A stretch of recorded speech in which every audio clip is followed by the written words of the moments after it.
All right. Hello and welcome everyone to another InventRight live stream. My name is Andrew Krause. I'm one of the co-founders here at InventRight.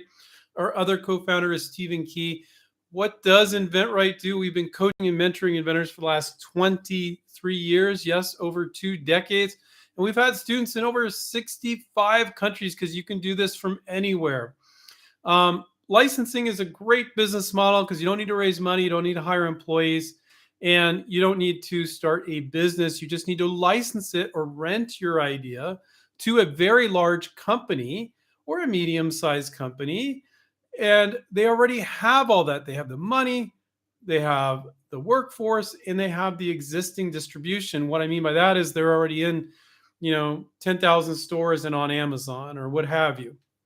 So it's a beautiful thing. Now, you need to know how to do that. And that's what we specialize in. You need to know how to protect yourself, and you know how to present your product, you know how to do your research, how to get out to companies, close licensing deals, and then move on to your next product. And that involves a lot more than just, and usually doesn't involve or shouldn't involve running out and spending a ton of money on a patent and a prototype, because quite often that's not necessary. Sometimes you need to do those things, quite often you don't. And you learn about a lot of that here at InventRight. We teach you guys to do this cost effectively. Okay. So I think that is going to be my theme today. How to do inventing on a budget. So I'm going to answer your guys' questions, but I'm always going to try to bring it back today about how to do inventing on a budget. So let's do that. That's going to be the topic for today. So when we put the recording of this up, it's going to be how to do it on a budget. And yes, I just came up with that literally right there on the fly there. It's good to have a topic too. All right. So Mike, this first question, how do InventRight coaches communicate with foreign students that don't speak any English? Okay. So they don't. Now, we've had students in over 65 countries, had a lot of students that had limited English or just okay English. But if you don't speak a word of English, how are you going to do this? Right. Now, that doesn't mean you can't license a product, but we can't have a Skype conversation or a phone conversation and coach somebody if you're not speaking the same language, right? If we drop them an email, we're giving them some email advice in addition to the coaching advice on the phone call or Skype, and they're not understanding it, can't read it, and they're just putting everything in Google Translator and then putting everything back for English, and it's terrible translation. That's too much of a difference. So we've had it, although this is what I'm going to say, we've had tremendous numbers of students where their English skills were just okay, or they were pretty good, but it's not their first language. You can totally do this. You do not need perfect English skills to do this. And you don't need English skills at all to license. But if you're reaching out to English-speaking countries and you can't talk on the phone and you can't message them, that's kind of difficult, right? And so, yes, we do cater to an audience that speaks English at least to some degree. Now, we had one fluent coach that was fluent in both English and Spanish. And now we have a coach that's pretty good at Spanish. And he'll talk like Spanish to them, and then a little English and a little Spanish. But if something gets confusing, maybe they'll go to Spanish because they understand a little bit better. But we don't have any other language besides English and Spanish. Now, if somebody said, I can't read a word of English, I would say, no, it's still, you can't do that because all our trainings are in English, right? But you do not need to be a perfect English speaker by any means. I have some students that are pretty limited English, but they kind of get it. And sometimes I've noticed the issue sometimes is they say, yes, okay, and they weren't really getting it. So the coaches will go okay, explain it back to me. Let's make sure. Because sometimes you're a little insecure if it's not your first language and you just say yes, and you shouldn't have said yes. You should have said, no, say it to me again. I still don't understand. So, but we're pretty good at that, but you gotta have some English skills. Mike's other question, if a company licenses a product and it's still patent pending, the company can still sell it? ? Absolutely. I thought a PPA couldn't be made public within a year. No, that's not true at all. Not true at all. So the approach that we take, now, plenty of people come to us having already filed patents. Fine, we'll work with that. But once people become students and they're working on a second or third project, we guide them to say, or people that are our fans that haven't filed patents yet, we save them some money. File a provisional patent application, use our smart IP software, have the coach guide you on talking about, you know, fitting in with the marketplace. Does your product make sense considering these other products in the marketplace? It needs to make sense. And then you're going to file a provisional patent that protects those features that are actually marketable. Protecting features that aren't marketable is a god awful waste of time. So we guide people in a non-legal way, and then the software that we developed with patent attorney Gene Quinn kind of guides them to do the rest, and they file a provisional patent. It used to be $75. Now it's $60. They, as of January 1st, they lowered the rate. So you guys save $15. Big deal. Who cares? But it's nice. So when you file a provisional patent application, it's like a stake in the sand. And so I understand what Mike is saying here. If you file a provisional patent, you can start talking about it. You're saying, hey, look, I'm protecting A and B from this date. Okay. Now, if you start making public disclosures, like putting it up on a website, selling it at a swap meet, if you don't file a full utility within that year the provisional gives you and reference that provisional citing its date, then you're going to lose that date. And you might have some public disclosure. Now, most people believe if you're privately showing it for a license, you didn't publicly disclose it, you privately emailed it to a company, that's not considered public disclosure. In that case, there would be a benefit in not having public disclosure. So let's say, now, first of all, a year is a lot of time to go fishing with a provisional patent. So that should be enough. Sometimes, occasionally, it's not. Usually, because the inventor, usually it's a non-InventRight student. You didn't really know how to reach out. The time just ticks away, and people freak out and go, "Oh my God, I'm going to lose my rights." No, you can just file that provisional again. Now, you don't get that date. You get the new date. If somebody filed in that period of time, that difference, then they might have preference. Now, I have never ever seen that in the 23 years we've been doing InventRight. Could it happen? Yes. Have I ever seen it happen? No. Okay, is that worth $10,000 to file a full utility? In my opinion, for me, not 99% of the time. Okay. So, but now Mike is misunderstanding. He's saying like, okay, if I file a PPA and a company starts to sell it, that's public disclosure, which he's right. That's public. That's not what he said, but it's public disclosure. You don't need, when you file a full utility patent, okay, let's back up here. It takes 1 to 3 years for the patent office to get back to you. 1 to 3 years typically, okay? So you license it to a company and the company's like, oh yeah, we can get this launched in 10 months.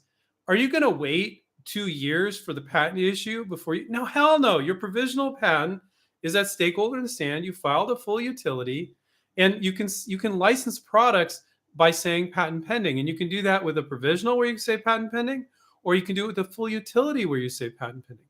So if the company cares, Mike, about patents, they're probably going to give you the money. Well, this is the way we're going to guide you. They'll give you the money. You're going to file a full utility, okay? And you're going to reference the provisional. And they're just going to start selling it. They're not going to wait for the patent issue. That'd be freaking ridiculous. This perception that you can't license something without a patent or the patent needs to be issued. No, patent pending is just fine. And whether that's a provisional or a utility, okay? So hopefully that's helpful. But no, it's not true that you can't make your product public because you filed a provisional for that 1 year. Now, you as an inventor, when you're licensing, you don't need to. Don't post it on Facebook wanting to get 100 people liking it. It doesn't mean anything. It means nothing. They didn't even buy it. You don't have it ready for sale. Don't do that stuff. Privately show it for a license. 99% of patent attorneys I've talked to say, look, that's not considered public disclosure. Okay. And then you will give you the right to file a provisional again. Okay. So that's what we were saying. We weren't saying that you can't make public disclosure of it, because if you licensed it and you're like, maybe you want them to sell it, maybe you're filed a provisional, you get it early on, and you got another 6 months left on your provisional and they're starting to sell it, you still have a period of time to wait to file a full utility, and you'll still get your priority date from the time you file that provisional. And you can do that. So it gets really confusing with these timelines, guys. You almost need a chart, but hopefully that's helpful, Mike. So yes, you don't need to make public disclosure when you're licensing. Okay, Mike, so don't worry about it. If you file a PPA and you make public disclosure, you're toast after that year, right? So, but you don't need to when you're licensing. That's what we're always teaching people. Let's see what else we got here. So again, the theme kind of today is going to be, my camera tripped out. There we go. The theme today is going to be saving money. And so what I was just telling you there is definitely saving you money. Okay. Everything, I'm going to answer your guys' questions, but I'm always going to try to make it like the theme for today. Like, okay, let's figure out how to save money. All right. Their handle is, they're regular. Their handles don't touch me, which I love, which is hilarious, which I say every time. Hi, Andrew. What are some must-have contract terms? Does InventRight offer free resources regarding contracts, videos, and articles? Thank you for everything. Looking forward to getting a contract signed and being one of your videos to show how easy it can be with your help and resources. Thanks a ton. So knowing a few contract terms isn't going to get you a licensing deal. It's just going to make you dangerous. I will share a few important licensing contract terms with you here. And, don't touch me as your handle. If you go to like the InventRight channel and you type in negotiations, have we done videos about negotiations or licensing contracts? You can find videos about that. You can go to our websites, go to our website, InventRight, click on free resources, tons of articles and stuff there. So yeah, you can find information about contracts and general advice and some of the stuff I'm going to share with you right now. But if you think just like, oh, if I just know those key terms, that'll be enough. No, you're going to muck up the deal. Guaranteed. Okay. It's not enough. You need to know a lot more. That's why even when our students have a coach and they're guiding them through the entire process, when it gets into the negotiation phase, we got one coach, Paul. We put them all with Paul and Paul guides them through it. Okay. Because it's that delicate. Now, when a student's been through that with Paul once or twice, they start to get the vibe because they're experiencing it firsthand. They're like, I kind of got it from here. But that's what you need. Even our students that watch our trainings on negotiations, that is not enough. And if you hire a licensing attorney, boy, that is a mistake. Okay. That's not legal advice. I'm not telling you not to hire an attorney. I'm actually going to tell you to hire an attorney right now as a disclaimer. But licensing attorneys, they don't know how to close licensing deals. Is that a weird thing to say? They try to nitpick. First of all, they just want to work with a contract. Most of licensing is getting initial interest and moving it forward. Let's talk about the manufacturing a little bit. Let's talk about this. Let's talk about the product. Let's talk about changing some of the features. You think a licensing attorney is going to help you with that? No. That stuff is way more important than the contract. Because if you do that stuff right, you'll get to a contract. If you muck up that stuff, you will not get to a contract. So you don't like go, oh, they email me back. Oh, okay, I'll call my licensing attorney and they'll start negotiating. Hell no. You'll kill 80% of the deals you would have closed if you do that. Do not do that. Now, when you do get a licensing attorney, quite often they'll start nitpicking the deal to death. And the more they nitpick it to death and create these argumentative points, the more billable hours they get, right? And so now I'm not saying all licensing attorneys will do this, but the way that we utilize licensing attorneys, we help our students. Our negotiation coach, Paul, helps guide the student, tells the student what to say back to the company. Them and their attorneys make the changes. You're under no obligation. You're not signing anything. So then when the deal is like 95% done, Paul will say, okay, I've helped you go back and forth with all these clauses and things, but you should never sign a contract without a licensing attorney looking at it. Have an attorney dot the I's and cross the T's and review your contract. So that's the way we work. But they're too abrasive. They're trying to get billable hours. They're clunky. They're awkward. They're argumentative. You get their attorney, your attorney arguing, you're screwed. Like you will close so few deals. And you worked really hard to get that deal and you want to do that. So now when our students have been through a deal or two and they have those skills, they'll do the same thing, but without our help. They'll do it on their own. They'll get the deal to like 95% done. And they'll even revise the contract, have them change it. They know the major deal points, some of which I'll talk about now.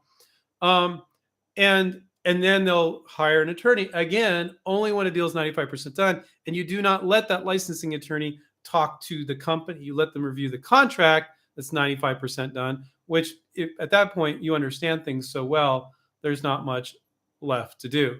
But you always want a licensing attorney to dot the I's and cross the T's. So it sounds like I'm beating them up, and I am. but I'm also going to tell you they're great to look over a final contract. They might say, well, change this one word, change this one sentence, but it will cost you more to do one deal with a licensing attorney than we charge for an entire 6 months of coaching to help you with everything. So, and we're much more likely to get you into a deal than any licensing attorneys. They don't do deals. They don't do that. They review contracts. And never think that, oh, I got some interest, so now I'm going to ask for the contract or I'm going to do a contract. Hell no. You got to move it to that point. There's a process. There's a deal flow. Licensing attorneys do not understand that deal flow. Sometimes because they're like working corporate to corporate, and and they're doing that, and it's a whole different vibe that doesn't work for an independent inventor to a corporation. So you wanted some of the terms. So you always want an exit clause, a performance clause. Let's use the right. You always want a performance clause. You cannot enter into a licensing agreement, people, without a performance clause. So whether that's tied to a certain royalty rate or a certain amount of units sold per quarter, usually, sometimes they're paying you per quarter, but they're going to look at the year on how much it added up to, or they got to meet certain minimum guarantees or performance guarantees per quarter or per year. But you have to have that. If they're not performing, you can take it back. There's a lot of alternative ways of doing that. You could say, okay, well, you don't have to pay me the minimum guarantees, but I have the right to take it back. But these numbers typically for minimum guarantees are a fraction of what they can sell. If you ask for really large minimum guarantees, so minimum guarantees, so let's say on the very first quarter, you're going really easy on them, and they only have to sell 5,000 units, 10,000 units the second quarter. So let's say, but you think they can sell 50,000 units, but you're only asking 10. You're asking a fraction of what they can sell. That can work. But if you ask like, oh, I think they could probably do 50,000, so I'll ask for 50,000, that puts too much pressure on them. Now, if they sell 50,000, you're going to get royalties for 50,000 units. But if they sell less, then they pay less. But let's say the minimum guarantee is 10,000 units and they sell 8,000. So what would that mean? That means that they need to pay you for 10,000. They need to pay you a royalty on units that they didn't sell. But those were such abysmally low levels that basically what minimum guarantees should be used for is not to put the screws to them. It's to go, God, if you're operating at that level long term, you're not even going to want this product anymore. And this is the way you can kind of pitch it to them. So I need to be able to take that back. And if they argue, you go, well, would you even want to keep selling at that rate? No. Well, that's a good minimum guarantee. So it gives you a mechanism, and can be other mechanisms too, to take it back. Now, do you want to be taking back products from companies you license to all the time? No, you want to give them an opportunity. Maybe make a suggestion. Maybe say this or say that. And if they're faltering on their contractual terms, it gives you a chance to renegotiate the licensing agreement. Like, oh, you've defaulted on the licensing agreement. We can renegotiate that. I want to give you guys a chance, So you don't just sit around waiting to pull it, because they've invested tens or hundreds of thousands of dollars, depends on the product, in this product. They've educated their sales team. They got the manufacturing. They did all that work. Do you want to, because they had one bad quarter, pull it from them? That would be idiotic on your part, But if they failed to launch it, and that's another thing you can put in there, they got to launch by a certain date, or if they're failing to sell a certain amount, you have to be able to take it back. I talk to inventors outside InventRight, people usually that haven't been watching us, and they're like, I signed this licensing agreement, Andrew, and they haven't even started selling yet. I'm like, well, what stores do they sell in? They're like, what do you mean? You don't know what stores they sell in? You did a licensing deal with them. Well, I don't know. They sell here and there. They're pretty big. I'm like, what? And I said, what are the minimum guarantees? And they're like, what's that? And I'm like, well, they have to sell a minimum amount, otherwise you can take it back. They're like, I don't know. I'm like, what does it say in your contract? Well, I don't know. I just signed the contract they sent me. I'm like, what? So anyway, don't be an idiot. Don't be stupid. Don't you just to give you some perspective. We have never had one single contract ever where the company sent it. They're not trying to be deceptive or anything. Company sent it to the inventor, and we're like, that's good to go. Just sign that. Ever. Okay. Sometimes it's just a few things that change. Sometimes there's a lot of things that change. And a lot of things that change just fine. You talk about it, you work it out. They will often not include very important things. So when vendors just go and sign licensing agreements without talking to a licensing attorney, now then they talk to a licensing attorney, and then the attorney starts arguing, no, you can't have this, can't have that. And before you know it, they spent $4,000 with a licensing attorney and the deal's dead. So you got to have a conversation about it in a very friendly way. And Paul, our negotiation coach, will quite often say, like, okay, we're going to say this and this back to them. They'll probably say this, and then you're going to say this. And the student comes back to our negotiation coach, Paul, they're like, holy crap, it happened just like you said. And he's like, yeah, I see the pattern. It always is like that. Or he'll talk to you about the company. He'll get a vibe. Oh, they sent that via email. Okay, here's where their head's at. Here's how we're going to deal with it. So just to say, here are a few terms that are important, and now you have enough to negotiate a deal. No, but I did talk about one really, really important: minimum guarantees, performance clauses. Very, very important. We could give a really long webinar on that one. My 2 cents is their handle says, if you have a mechanical game, do you put both the info about the mechanical part and the rules in the PPA and not have to copyright the rules? Okay.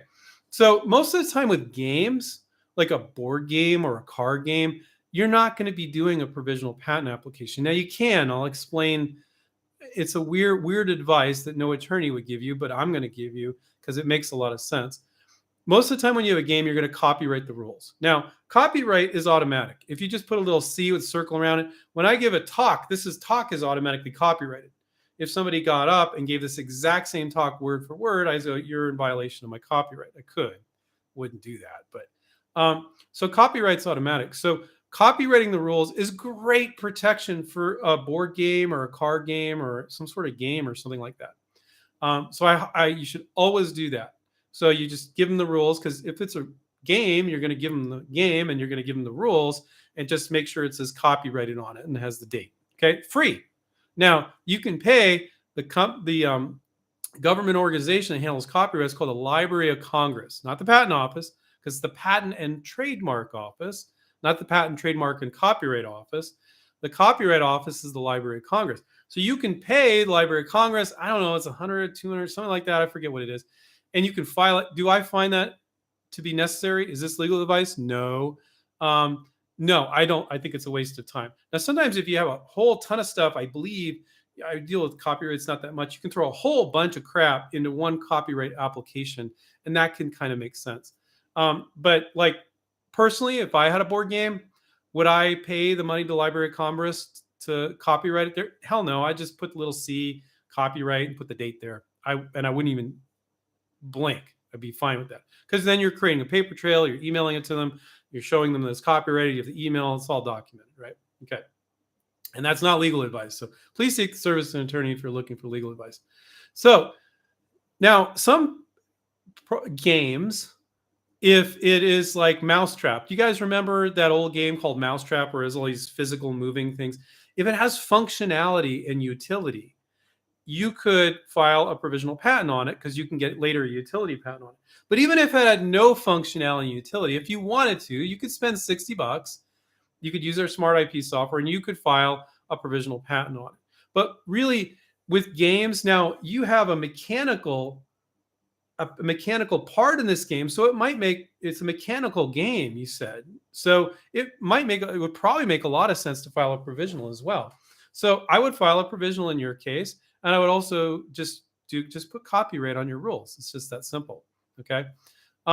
But some of you don't have a mechanical game. It's just a board game or something like that. And you can still go ahead and file a provisional patent if you want to. I don't think it's going to protect you very much if it doesn't have functionality and utility, but your copyright will protect you great. And guys, this is only for people with games. Okay.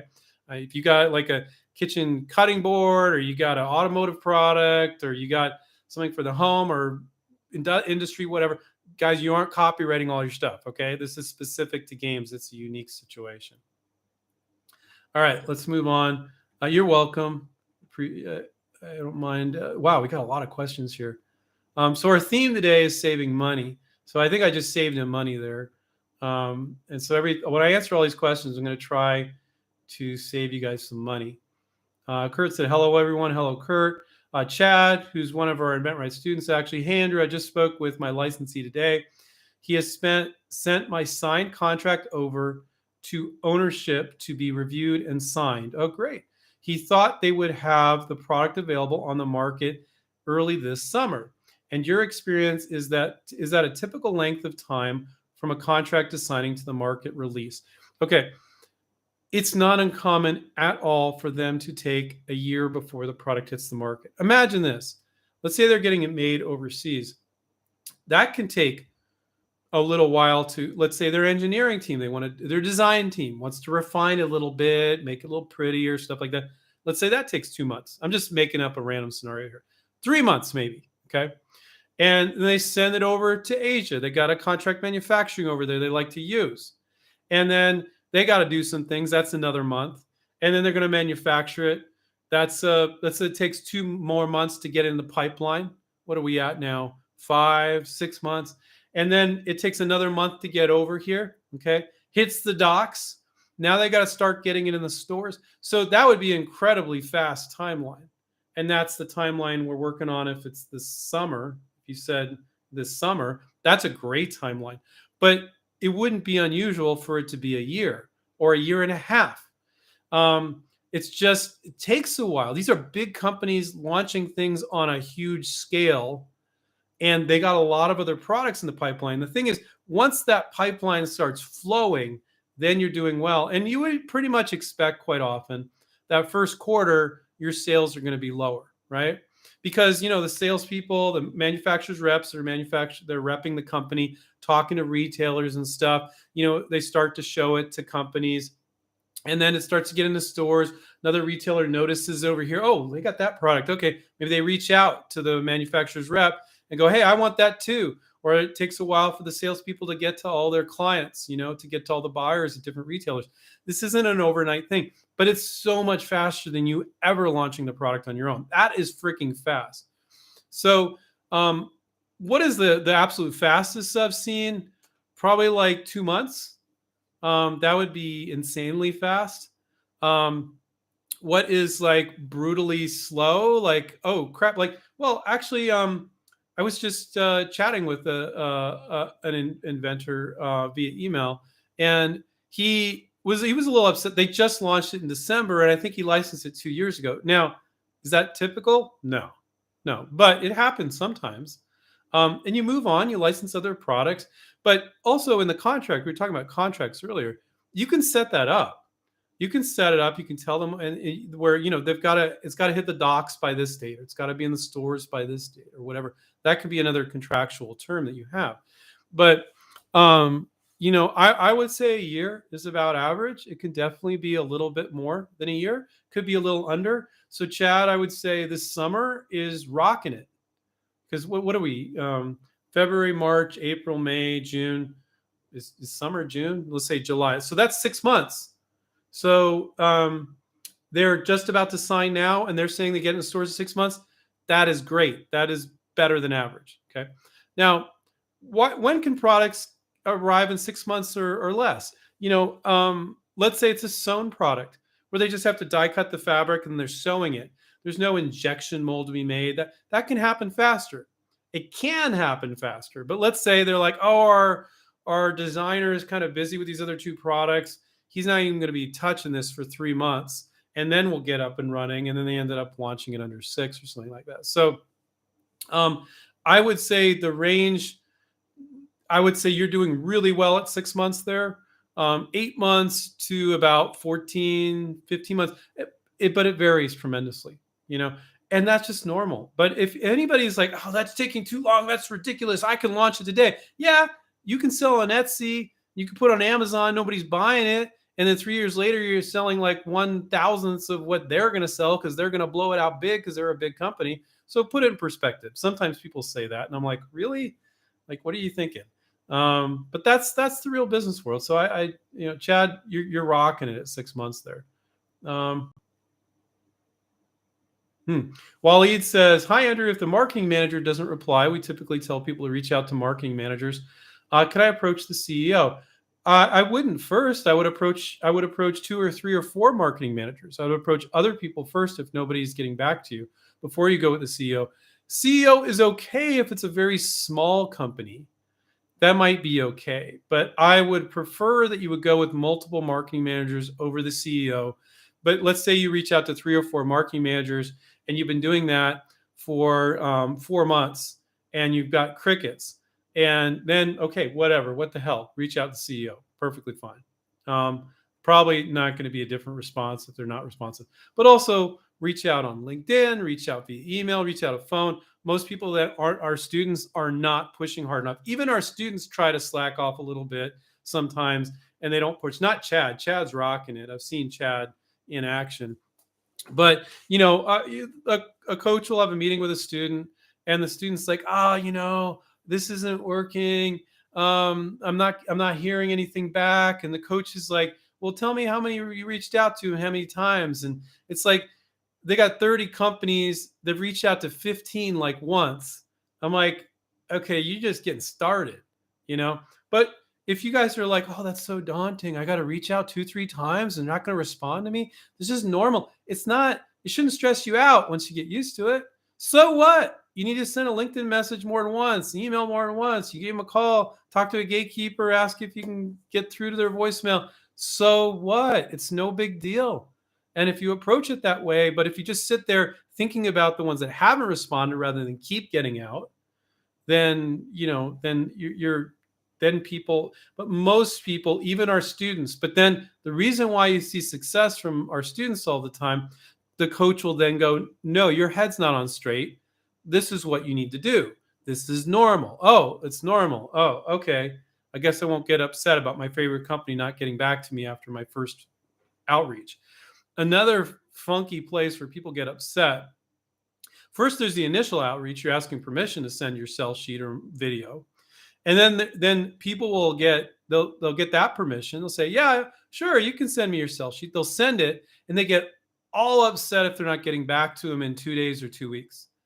And I'm like, why are you getting upset? But they said they would look at it. They forgot about it. They're busy. Their inbox got really full. They said that you sent it. They got 100 more emails. You got to send it again. So people don't only get upset about not being able to get to the person to say yay or nay to you can send me something, but they get upset when they say yes and they think like now this marketing manager's like that's the only thing they're doing, you know. So sometimes it's not uncommon. They said yes, send me your sell sheet, and you'll need to resend it 2, 3, 4 times, and they'll finally get back to you. And students close their license deals all the time that way. And they'll sometimes they're like, "Oh, I'm really sorry, I've been super busy." And they're just busy. They're just people like you and me. That's all it is. Um, Made like men is their handle. How can we find companies that are trustworthy or willing to accept con- contract inventors? Okay, I guess you just mean inventions from the outside or inventors. Um, I don't think you really need to worry that much about them being trustworthy. Like, why are inventors so worried about that? You filed your provisional patent application.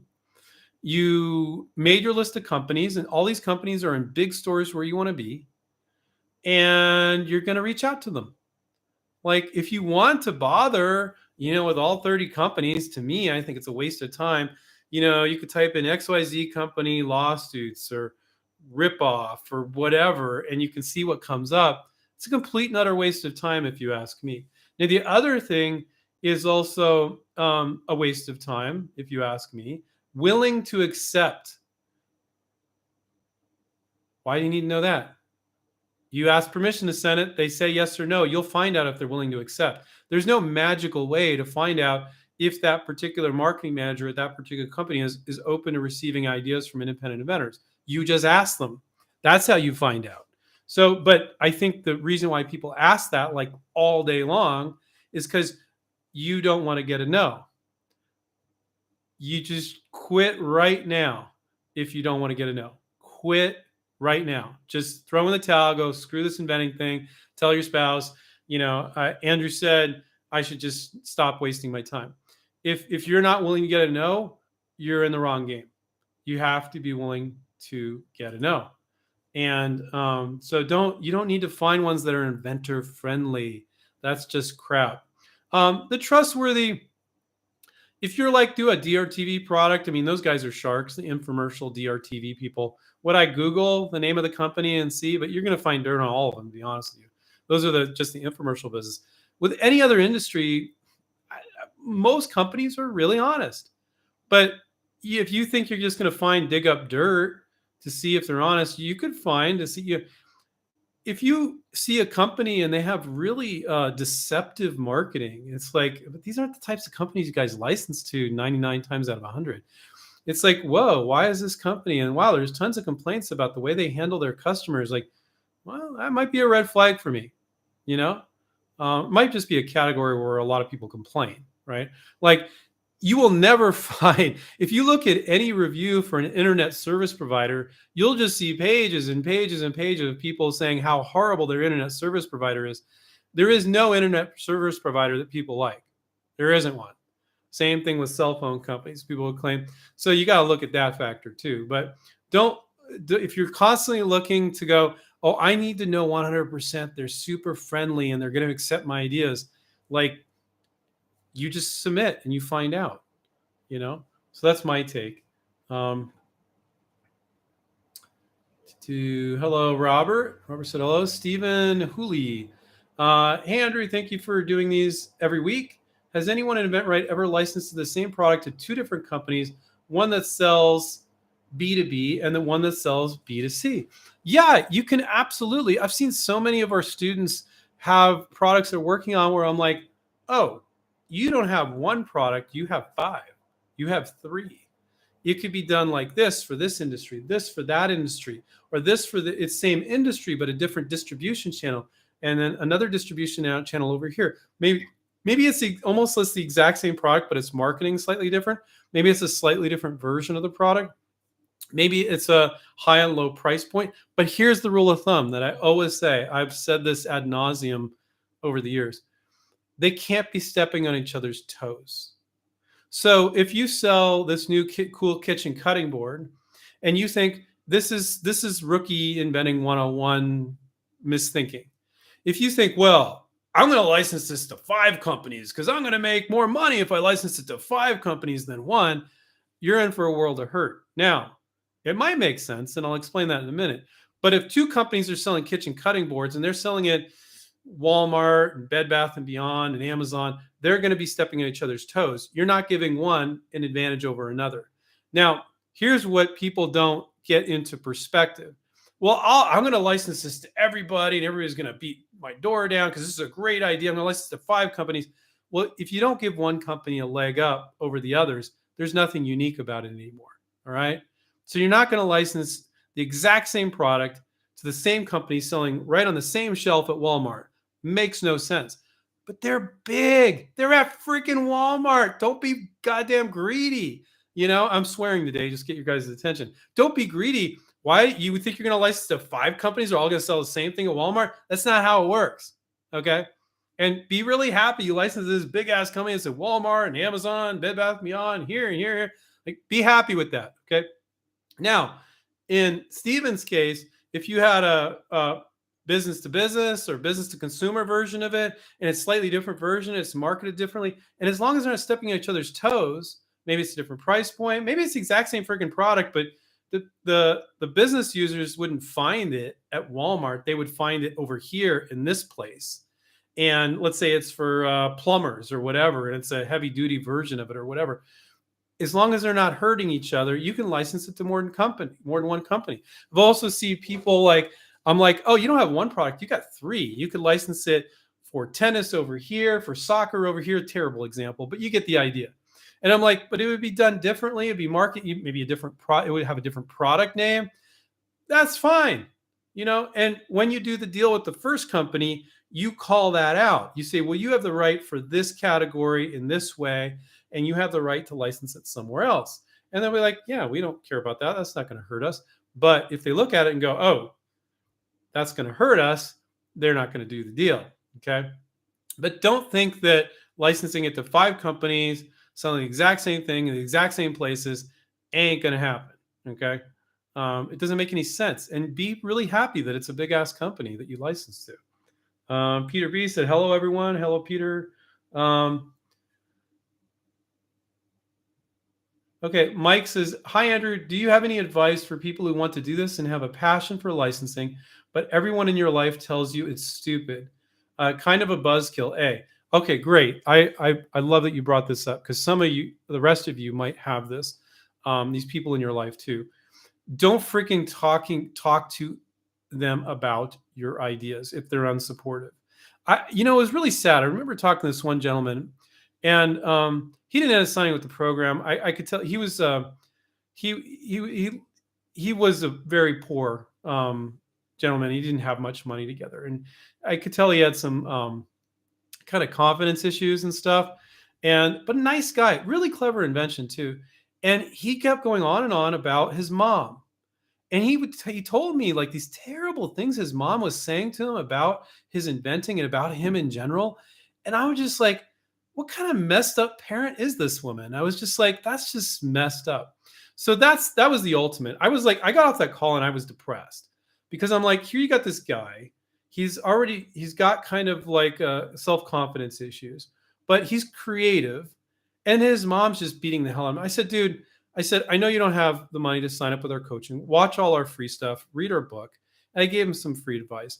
And I said, don't share any of this with your mom. And other people in his family were super hypercritical and just like say terrible things to him.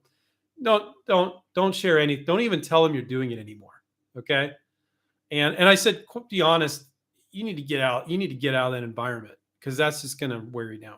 Now, for others of us, that's not the situation. You're not living in poverty and you have this mom that's, probably upset too because she's in poverty and she's just beating you up. And I mean, it's like if a parent doesn't know how to support themselves and can be positive about life in general, and then they just take that out on their children, it's just generational, poverty and despair. It's just, but some of us, that's not the case. You're in a family, you're doing okay, but you just got your super critical Uncle Jimmy, or your spouse is really critical, or or sometimes they're worried like, oh, you want to work on these products. And in their mind, they're thinking you spend a ton of money to do this because they think the only way you can bring a product to market is to sell it yourself, manufacture it and sell it. So they're freaking out going, oh, I don't want, maybe their spouse, you got Sally and she says, Bob, or her husband or whatever their name is, sweetie, whatever he's calling him. I don't want you risking our life savings on this. And he can say at that point, well, no, this licensing thing is very low risk financially. I just got to invest some time, has a very high potential return. Oh, okay. But if they're then still not supportive, just don't talk to them about your product. Okay. So I know it's really basic advice, but do not, if they're telling you it's stupid, whether your idea is stupid or licensing is, how would they know if freaking licensing is stupid? Have they ever worked on licensing anything? Have they seen all our students licensing? If they don't know what they're talking about, they're just talking out of their ass. So Mike, don't share with those people. Get on here. We're positive. Watch some of our YouTube shows. We're positive, and we're not like get rich quick positive because that's not us. We're realistic positive, right? Talk to some other inventors. Watch some of the success stories we've had on YouTube with some of our students. You'll feel energized, regardless of whether you become a student. And don't talk to your family about it if they're critical. Now you got the other side of it. Sometimes family is overly positive. And now one thing that overly positive family will say, and just take it as a compliment, but don't do what they tell you. They see your idea and they go, oh, this is a great idea. You better get a patent on that. I can't tell you how many inventors have run out and the first thing they freaking do is get a patent because their family told them to do so. But their family knows nothing about bringing a product to market or licensing. What they really mean is, that's a great idea. You better get protection. You're going to get ripped off. Take it as a compliment, but don't freaking do it. Instead, file a provisional patent application for $60. You can use our smart IP software to do it. It's only $99. Be smart, but consider that a compliment, but consider it an ignorant compliment. It's nice that they thought your idea was so good they wanted you to protect it, but telling you to run out and spend all that money on a patent was bad advice. Okay. And anything I share with you today should not consider legal advice. Please consult your attorney if you're looking for legal advice. So I really went off on that, Mike. So Mike, just remove that. Maybe they're positive in every other area of your life, but they're critical of your licensing and your inventing efforts. Just don't talk to them about it. And I don't know if I offered you any great advice there, but I maybe just to say that I've talked to other inventors have that same issue. So just keep moving forward. Um, Thanks, Mike. He's called me a rock star. I think you called me a rock star before I answered that question. So thank you. Uh, Waleed said, "Hi, Andrew. Can I license my idea to a company in Taiwan?" Yeah, you absolutely can. So this is my take on it, guys. You are more than likely going to be licensing to a company that sells in the United States and in Europe. You're probably not going to be licensing to a Chinese company that just sells in China. There's no way to protect the intellectual property there. Okay. So, but I don't care if it's a European company, if it's a Taiwanese company, if it's a freaking Chinese company or an American company. And if they have, here's the litmus test, which isn't really true of Chinese companies, except for those ones dumping crap on just Amazon. That's not a real company. All right. If they have distribution in the U.S., they are a potential licensee. They have to go by patent laws in the U.S. and they have a team in the U.S. and they're manufacturing and have distribution in stores in the U.S. That's how you qualify, or Europe. Okay. Now I mentioned this, I think, a couple live streams ago. I had, and never since, but we had 2 students licensed to Chinese companies that had distribution in the U.S. One licensed an entire toilet to a Chinese company, but they had distribution at Home Depot. They were selling toilets at Home Depot. Very unusual. Okay. And then another guy, a Canadian guy, licensed to a Chinese company that sold camping products. He licensed like 8 products all at once to a Chinese company that make camping products, but they had distribution in major retailers. But do not be showing to Chinese companies unless they have distribution in major retailers in the United States. That's a waste of time. Don't go on Alibaba and go, "Oh, is this company, that company?" No, don't do that. Okay.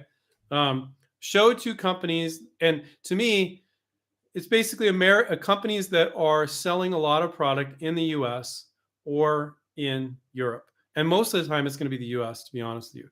And a lot of those same, so it could be a really big European company. There's tons of big European companies, tons of big Asian companies that are selling in the US, but they have US headquarters, they have corporate headquarters there, they have marketing people can call, and there are going to be Americans picking up the phone. That's fine. Okay. But you're not going to be licensing this to a different company in every country around the world.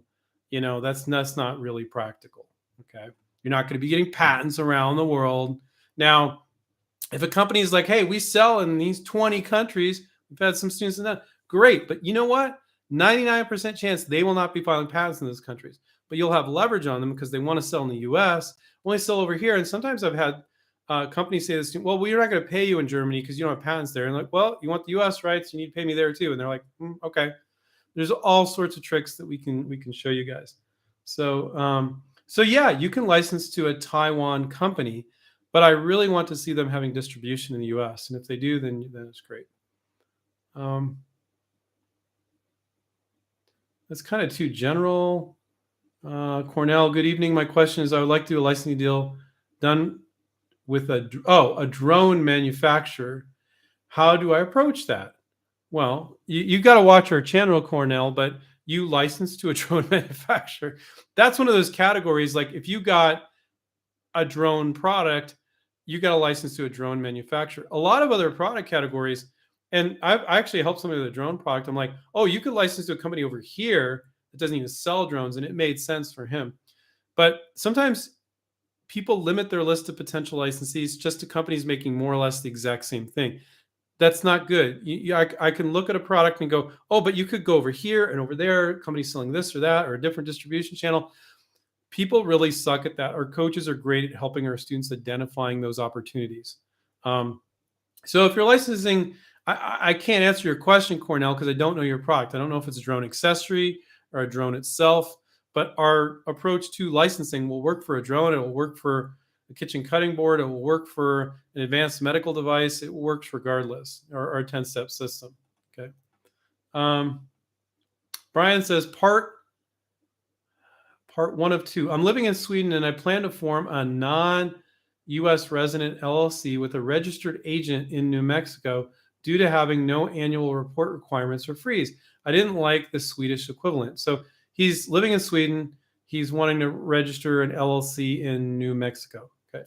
Too many requirements. I'm wondering if it's possible to network with Europeans who have experience with non-resident LLCs formations and navigating the hurdles. Sorry, I don't know why I might lean forward. It'll probably get in focus in a minute here.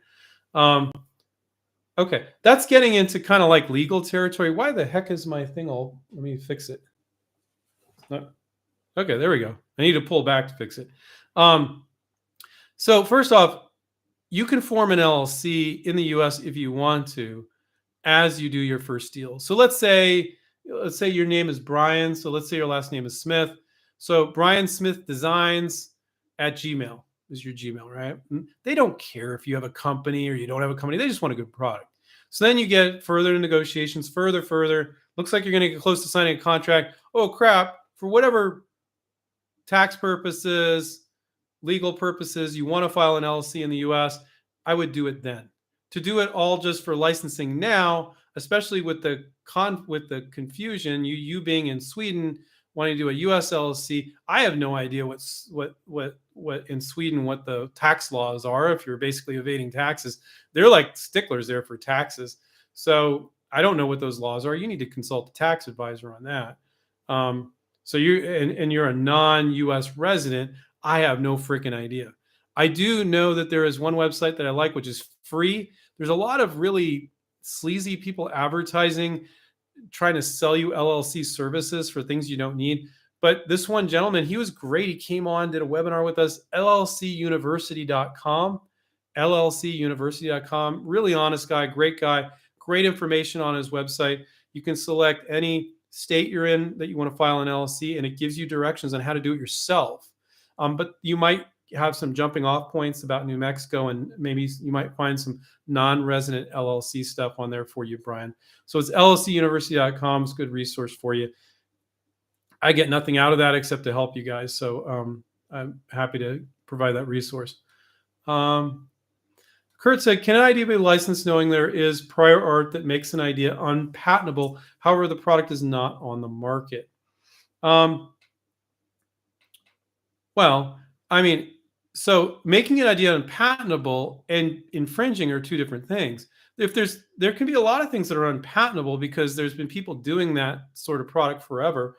And after it's been in the market for more than a year, publicly disclosed, that's public domain. So this is true of huge numbers of products, guys, where people have been selling the product on the internet or anywhere, and nobody ever got a patent on it, and now that's public domain. Now, there might be 10 companies selling that type of product, but you have an improvement that makes it a little different. You can protect your improvement, but anybody can sell the base product that's been basically public domain.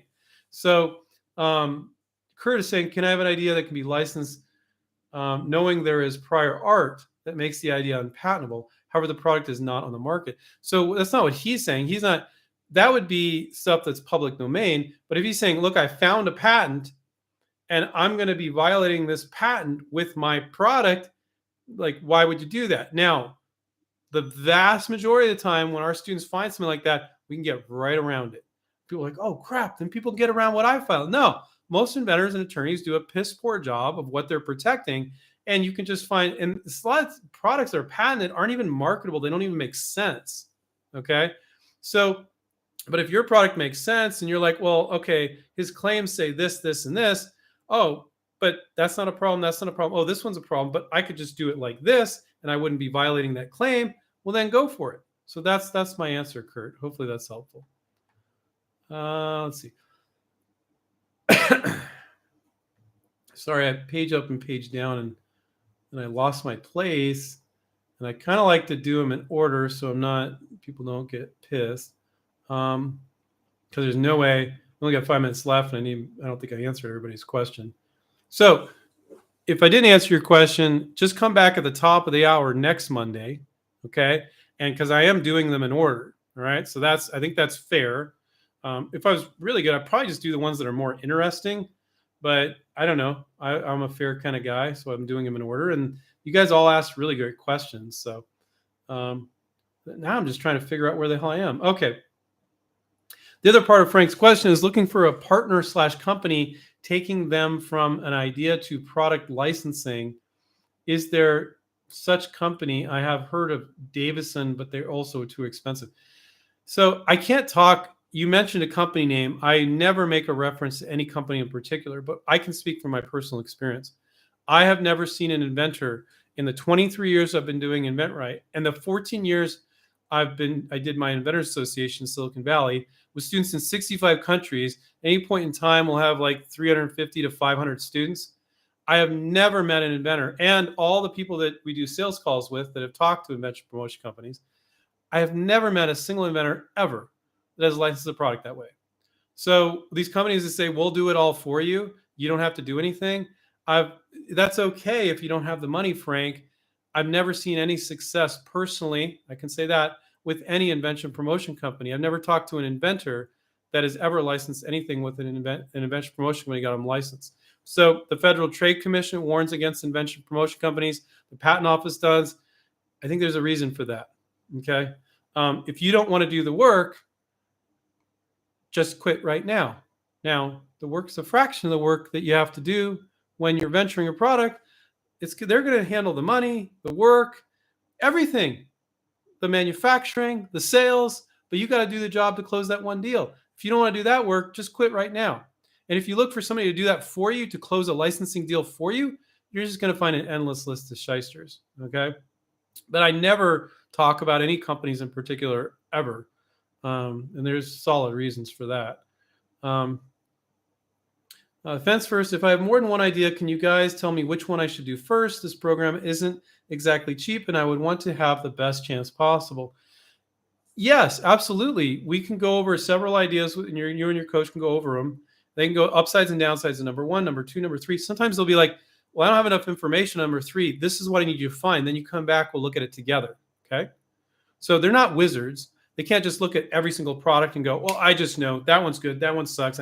Sometimes there's litmus tests, there's filters they can put it through, and they give you some opinions. But then we go, but for us to really understand this product, I need you to find this, and then we can make a proper decision. That's the professional way of looking at it. Now, if you think you're going to license every product you work on, you're mistaken. Nobody licenses every product they work on. So when you're with us and you work really hard on a project, or two or three, if you're motivated during that 6 months, you will now know the process, and now you work on another product. And if you only spend $200-$300 per project, $75 for a provisional, a few bucks for a sell sheet, virtual prototype, you'll always have the financial bandwidth to move on. So we're not just about helping people license their products. We're about teaching people through real life experiential learning how to license so they can license the rest of their life. So hopefully that makes sense. Let's see. Let me find one I haven't answered from somebody. Rugby342 says, should I send my sell sheet to a salesperson or the director of product development within the company? Neither, really. Sales can be okay, but you really want to go after marketing managers. And then you can get a hold of salespeople because you can always talk to them. So that's good. But usually not a director of product development. Some companies it might be, but they're usually you're kind of doing their job. You're making them look bad. But it really depends on the company. I would always go for marketing, and then you go for sales, and then you're like crickets for all those.